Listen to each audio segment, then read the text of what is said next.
Hello friends, ഇന്ന് വീട്ടിൽ കഴിഞ്ഞപ്പോൾ ഊബിളൊക്കെ ഉണ്ടാക്കാൻ തോന്നി. ഊബിളൊക്കെ ഉണ്ടാക്കി കഴിഞ്ഞാൽ കളർഫുൾ ആയിട്ടുള്ള ഊബിളൊക്കെ ഉണ്ടാക്കാൻ തോന്നി. അപ്പം ഈ കളർഫുൾ ആയിട്ടുള്ള ഊബിളൊക്കെ ഉണ്ടാക്കാൻ വേണ്ടിയിട്ട് നമ്മുടെ ഈ നോൺ മാട്ട ന്യൂ അല്ലല്ല നോൺ അല്ല ഊബിളക്ക് ഊബിളക്ക് എന്ന് വിളിക്കാം. എൻ്റെ ശാസ്ത്രീയമായ നെയ്മൊന്നും വിളിക്കാൻ പറ്റത്തില്ല. ഇതിങ്ങനെ തൊട്ട് വെക്കുന്നുണ്ട് ഡ്രൈ ആയെന്നറിയാം. കാര്യം ഇത് പെട്ടെന്ന് കാറ്റടിച്ചാൽ ഡ്രൈ ആയി പോകും കേട്ടോ. അതെനിക്ക് അനുഭവമുണ്ട്. എപ്പോഴും ഞാനിങ്ങനെ കളിക്കുമ്പോഴത്തേക്കും ഡ്രൈ ആയിക്കും. പിന്നെ വെള്ളം ഒഴിക്കും, വെള്ളം കൂടിക്കും. അത് കഴിഞ്ഞിട്ട് കുറച്ച് കളർ എടുക്കുന്നുണ്ട്. സ്കെച്ചാണ് ഞാൻ യൂസ് ചെയ്യുന്നത്. സ്കെച്ച് വെച്ച് കുറച്ച് ലൈൻസ് ആണ് എടുക്കുന്നത്. അതുപോലെ തന്നെ നമ്മൾ ഇത് ലൈൻസ് ഇട്ടിട്ട് ഈ സ്പൂണ് വെച്ച് ഇളക്കാന്ന് പറഞ്ഞാൽ ഭയങ്കര ടാസ്ക് പിടിച്ച പരിപാടിയാണ്. ഇതാണ് ടാസ്ക് പിടിച്ച പരിപാടി. അപ്പൊ ബൈ ദ വേ നമ്മൾ ഉണ്ടാക്കേണ്ട സാധനം ഞാൻ നേരിട്ട് പറഞ്ഞോന്ന് എനിക്കറിയത്തില്ല.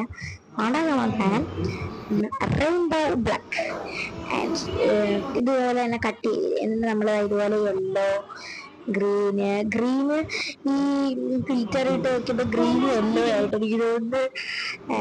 Green yellow pink purple red അങ്ങനെ കുറെ അടിച്ചിട്ടുണ്ട്.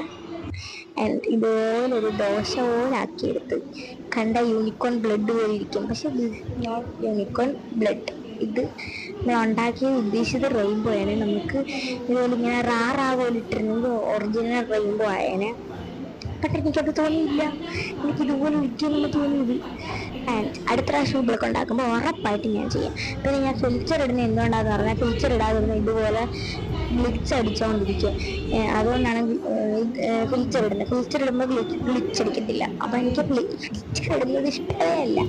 പക്ഷെ ഗ്ലിച്ച് അടിക്കുന്നതുകൊണ്ടാണ് ഫിൽറ്റർ ഇടുന്നത്. പ്രത്യേകിച്ച് ഫിൽറ്റർ ഇട്ട് കഴിഞ്ഞാൽ യഥാർത്ഥ കളർ നമുക്ക് വേറെ കുറേ കളറായിട്ടാണ് തോന്നുന്നത്. അതായത് ഇപ്പോൾ തന്നെ ഗ്രീന് നേരത്തെ യെല്ലോ പോലെ തോന്നുന്നുണ്ട്. അതുപോലൊക്കെ തോന്നും.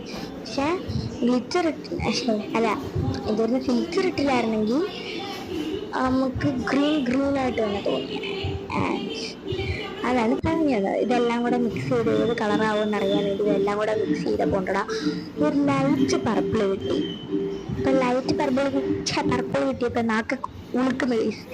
ലൈറ്റ് പർപ്പിൾ കിട്ടിയപ്പോഴത്തേക്കും നമ്മളത് ഇങ്ങനെ തിരിച്ച് കണ്ടെയ്നറിലോട്ട് നമ്മൾ കുഴച്ച കണ്ടെയ്നറിൽ തന്നെ വെച്ച് അത് കുറച്ച് നേരം കഴിഞ്ഞപ്പോഴത്തേക്കും അത് ഡ്രൈ ആയിട്ടുണ്ട്. അപ്പം ഞാൻ പോയാൽ കൈ എഴുതി